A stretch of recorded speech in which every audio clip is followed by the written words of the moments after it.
Welcome back. આગળ વાત કરીએ સુરેન્દ્રનગરના જોરાવર નગરમાં ભવ્ય તુલસી વિવાહનું આયોજન કરવામાં આવ્યું હતું, જે એક પરંપરાગત અને ધાર્મિક પ્રસંગની ઉજવણી કરવામાં આવતી હોય છે। આ કાર્યક્રમ મધરાત્રે યોજાયો હતો, જેમાં મોટી સંખ્યામાં ભાવિકો ઉમટી પડ્યા હતા।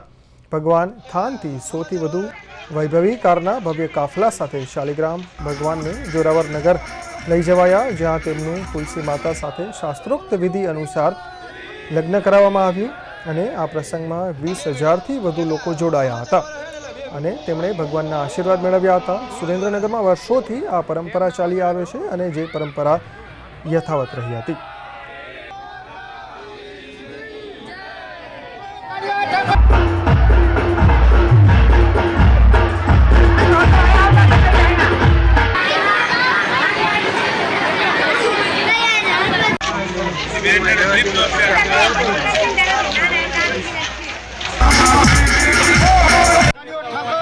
આજે જોરાવનગરના આંગણે પરણી રહ્યો છે, ત્યારે જોગરાણા પરિવારમાં આજે અને જોરાવનગરમાં એટલો ઉત્સાહ અને માહોલ છે કે આજે અમારો ઠાકર આજથી પરણે છે, વિષ્ણુ ભગવાન અમારો પરણી રહ્યો છે અને હવે પછી આગળ બધા લગ્ન થશે, મુહૂર્તો આવશે, ત્યારે આજે થાનથી મોટી સંખ્યામાં 500થી ઉપર ગાડીઓ સાથે આજે જોરાવનગર જાન લઈને આવ્યા હોય ત્યારે અલગોતર પરિવારને પણ અમે સ્વાગત કરી રહ્યા છીએ જોરાવનગરમાં અને જોગરાણા પરિવાર એમનું સ્વાગત કરી રહ્યા છે।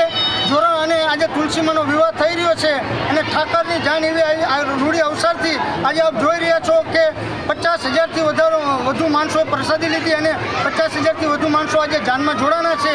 ત્યારે આજે અમારા ભરવાડ સમાજમાં, માલધારી સમાજમાં ખૂબ ઉત્સાહ અને આનંદ છે।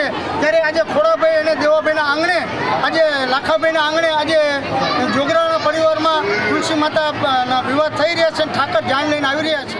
અમારા ભરવાડ સમાજનો પૌરાણિક તમે માનો તો અમે ઠાકરને માનવાવાળી કોમ છીએ, એટલે તુલસી વિવાહ આદિકાળથી અમારો સમાજ કાયમી માટે તુલસી વિવાહનો અનેરો અમારે ઉત્સાહ હોય છે આખા ભરવાડ સમાજની અંદર અને આ ઉત્સવ અમે થાનગઢથી જોરાવરનગર જાન લઈને આવ્યા છીએ। અમારે આ જેમ આપણે લગ્નની વિધિ થાય એવી જ પણ ભગવાન અને શાલિગ્રામ ભગવાન અને તુલસી માતાના ફેરા પણ ફેરવશે અને થાનગઢમાં અમે રઘુભાઈ પોલાભાઈ અલગોતર એમના યજમાન, મેન યજમાન એ છે, ત્યાંથી અમે ગણેશ સ્થાપના, પછી મામેરાનું વિધિ, પછી માનો કે તમે આપણે દાંડિયા રાસ રાખવી જબરજસ્ત, અહીંયા ગોકુળ પાર્ટી પ્લોટમાં દાંડિયા રાસ રાખ્યો હતો। હેલિકોપ્ટરમાં અમે જાન લઈને આવવાના હતા, પણ આ વાતાવરણના કારણે હેલિકોપ્ટર અમારાથી લવાનું નથી, ઉપરથી પરમિશન ન મળે એના કારણે, એટલે અમે 300થી 400 ગાડીનો કાફલો લઈને અમે અહીંયા આવ્યા છીએ અને દેવાભાઈ ત્યાં તુલસી વિવાહનું આયોજન કરેલું છે, એટલે અમે થાનથી જાન લઈને જોરાવરનગર આવ્યા છીએ અને ધામધૂમથી ઠાકરને અમે પરણાવશું અને પરણાવતા આવે છે અને આગળ પણ આ કાર્ય ચાલુ રહેશે। અમારા ભરવાડ સમાજને એટલો ઉત્સાહ છે, દ્વારકાધીશ માથે અતૂટ વિશ્વાસ છે કે અમે ઠાકર માટે જીવ પણ દઈ દીધું, તો આ તો પરણાવવાની વાત છે। બોલો દ્વારકા।